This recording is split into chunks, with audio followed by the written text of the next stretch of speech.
बिस्मिल्लाहिर्रहमानिर्रहीम। अस्सलामु अलैकुम वरहमतुल्लाहि वबरकातुहू। नहमदुहु व नुसल्ली अला रसूलिहिल करीम, अम्मा बाद।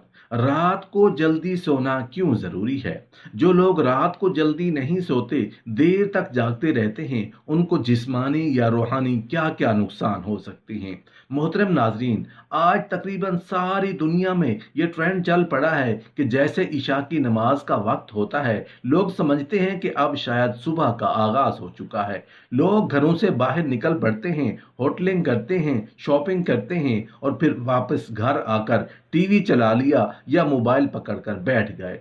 आधी आधी रात या सुबह तहज्जुद के वक्त ऐसे लोग सोते हैं और फिर सारा दिन सोते ही रहते हैं। ऐसा करने से नुकसान क्या होगा, जानने के लिए वीडियो को आखिर तक ज़रूर देखिएगा। मोहतरम नाजरीन, इशा से पहले खाना खाना और इशा के फौरन बाद अच्छे बच्चों की तरह रात को जल्दी सो जाना सेहत के लिए इंतहाई मुफीद भी है और इंतहाई ज़रूरी भी है।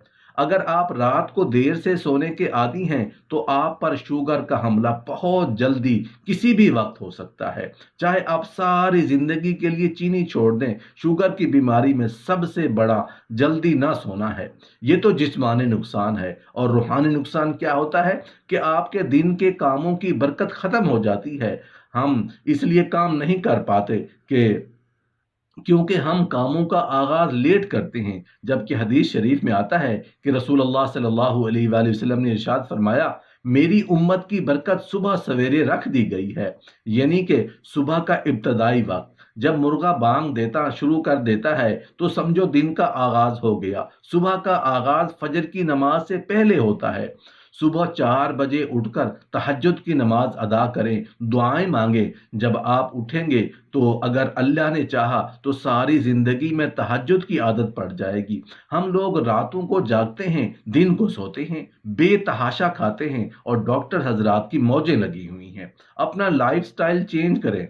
मैं खवातीन से भी कहता हूं कि अल्लाह ने रात सोने के लिए बनाई है, जागने के लिए नहीं। जब कोई इंसान रात को सो जाता है तो अल्लाह की तरफ से एक ऐसा सिस्टम ऑन हो जाता है जिससे इंसान की बॉडी से कुछ ऐसी शुआएं निकलती हैं जो उसकी राहत का बायस बनती हैं। और सुबह जब वो उठता है तो फ्रेश और तरोताज़ा होता है। जब आप दिन में सोते हैं तो वो सिस्टम ऑन नहीं हो पाता। उस सिस्टम को अंधेरे से निस्बत है, उजाले से नहीं है। हम लोगों ने दिन को रात बना दिया और रात को दिन बना दिया, जिसकी वजह से हमारी सेहत दिन ब दिन खराब होती जा रही है। Blood pressure, sugar, heart problem और दीगर बहुत सी बीमारियां आम हैं। अल्लाह जल्ला शानहू ने रात सोने के लिए बनाई है। आप रात 10 बजे सो जाएं तो अल्लाह के निज़ाम के तहत आपकी सेहत बेहतरीन और अच्छी रहती है। 12 बजे से कबल हर घंटा आपके 2 घंटे के बराबर होता है। अगर आप पूरी दुनिया में देखें, जो ममालिक तरक्की याफ्ता है उनके 8 बजे बाजार खुल जाते हैं और शाम 5 बजे उनके दफातर, दुकानें, शॉपिंग मॉल्स मुकम्मल बंद हो जाते हैं। हम लोगों ने कारोबार को रात पर पहुंचा दिया। प्यारे रसूल सल्लल्लाहु अलैहि वसल्लम ने फरमाया, मेरी उम्मत के लिए बरकत का टाइम सुबह है। सुबह के वक्त हमारे सारे बाजार सुनसान सन्नाटा होता है। दोपहर 2 बजे के बाद या असर के वक्त से कारोबार शुरू होता है। सेहत का ख्याल रखना भी हमारे दीन का हिस्सा है। ये जिस्म एक अमानत है, इसका ख्याल रखना भी हमारा फर्ज है। फजर की बरकत एक मोमिन के लिए उतनी मरगूब व महबूब है। हजरत अबू हुरैरा रज़ी अल्लाहु अन्हु से रिवायत है कि रसूल अल्लाह सल्लल्लाहु अलैहि वसल्लम इशा से कबल सोने और इशा के बाद बातें करने को नापसंद करते थे, क्योंकि इशा से कबल सो जाने से इशा की नमाज जाती रहती है, जिसके बारे में रसूल अल्लाह सल्लल्लाहु अलैहि वसल्लम ने फरमाया कि अगर लोगों को इसका सवाब मालूम हो जाए तो वो घुटनों के बल घिसिट कर भी आना पड़े तो मस्जिद में आए। तजर्बा बताता है कि रात को ता देर जागने रहने से नींद पूरी नहीं होती, सुबह आंख नहीं खुलती, जिसका नतीजा ये होता है कि नमाज भी ज़ाय हो जाती है और सुबह की दीगर तमाम बरक़ात से भी महरूम रहते। रसूल अल्लाह सल्लल्लाहु अलैहि वसल्लम इस नापसंदीदा अमर से बचने के लिए सहाबा कराम रज़ी अल्लाहु अन्हुम इशा के बाद सो जाया करते थे। हजरत उमर रज़ी अल्लाहु अन्हु ऐसे लोगों की सरजनिश करते जो इशा के बाद जागते या बातें करते रहते और फरमाते, کیا خوب رات کے آغاز میں باتیں کرنا اور آخر شب میں سونا۔ اللہ تعالیٰ نے ہر ذہین نفس کے لیے جاگنے اور حصول معاش کے لیے بنایا ہے، تبھی تو اسے روشن بنایا تاکہ لوگ آسانی سے اپنے کام انجام دے سکیں، اور رات کو آرام کرنے کے لیے بنایا۔ یہی وجہ ہے کہ اس میں اندھیرا چھا جاتا ہے اور ہر چیز پر اسرار سکوت کی تہ پر چا اترتی ہے۔ رسول اللہ صلی اللہ علیہ وآلہ وسلم نے فرمایا، جب رات کے وقت آمد و رفت تھم جائے تو پھر گھروں سے کم نکلا، کیونکہ اللہ کی کچھ ایسی مخلوق بھی ہیں جنہیں وہ اس وقت زمین پر پھیلا دیتا ہے۔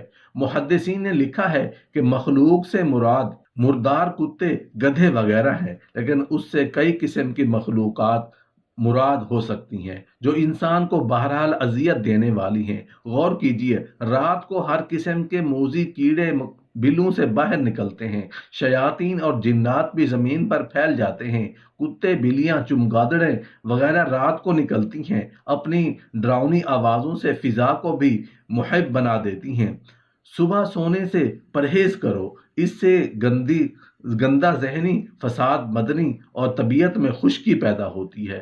رات کو زندگی کا شور و شوب تھم جاتا ہے، جس کی وجہ سے فضائی آلودگی کسی حد تک کم ہو جاتی ہے، نیز ہوا متوازن انداز میں چلتی اور بغیر کسی رکاوٹ اور آلودگی کے ایک جگہ سے دوسری جگہ سفر کرتی ہے۔ اس لیے اس میں لطیف، خشک اور صحت مند عناصر ہی شامل ہوتے ہیں۔ رات کو سورج نہ ہونے کی وجہ سے فضا ٹھنڈی ہو جاتی ہے اور کثیر عناصر تحلیل ہو جاتے ہیں۔ پودے کا کاربن ڈائی آکسائیڈ کی اضافی مقدار جذب کر کے تازہ آکسیجن صبح کے وقت خارج کرتے ہیں۔ یہ آکسیجن صبح سویرے فضائی آلودگی سے پاک ہوتی ہے، لہٰذا اس میں سانس لینے سے جسم کو فرحت، صحت اور تازگی کا حسن ملتا ہے۔ صبح شفق پر پھیلنے والی سرخ اور پھر سورج کی دھیرے دھیرے بڑھنے والی تمازت بھی انسانی جسم کے لیے صحت کا پیغام بن کر آتی ہے۔ رات بھر آرام کے بعد جسم بیدار ہوتا ہے تو نظام ہضم، نظام تنفس اور دوران خون اور درجہ حرارت اپنے معمول پر آ جاتے ہیں۔ یہی وجہ ہے کہ طبیب حضرات نہار منہ مریض کی کیفیت کا معائنہ کرتے ہیں اور اس کی نبض دیکھتے ہیں۔ یہ ایک ایسا اصول ہے جس پر دنیا بھر کے تمام ڈاکٹرز کا اتفاق ہے۔ اسی لیے ہر ہسپتال میں ڈاکٹرز چیک کرنے کے لیے صبح صبح راؤنڈ کرتے ہیں۔ ورزش کے طریقے بھی صبح کے وقت کارگر ثابت ہوتے ہیں۔ صبح چہل قدمی کرنا، کھیتوں اور باغوں میں سیر کرنا علم الابدان کے ماہرین اکثر مریضوں کے لیے تجویز کرتے اور اسے حفظان صحت کا ایک اہم اصول گردانتے ہیں۔ دیکھا گیا ہے کہ صبح جلد اٹھنے والے حضرات کے سر کے بال دیر تک کالے، بینائی درست اور جسم عرصہ دراز تک تنومند رہتا ہے۔ صبح کے وقت میں اللہ کے رکھے ہوئے فرحت اور صحت کے تمام خزانے ایک بندہ مومن صرف صبح کی نماز کے لیے اٹھ کر کسی تردد، پریشانی اور تکلیف کے بغیر حاصل کر لیتا ہے۔ جب وہ نماز کے لیے گھر سے نکل کر مسجد کی طرف چلتا ہے تو قدم قدم پر نیکیوں کا خزانہ حاصل کرنے کے ساتھ صبح کی سیر کے تمام فوائد بھی سمیٹ لیتا ہے۔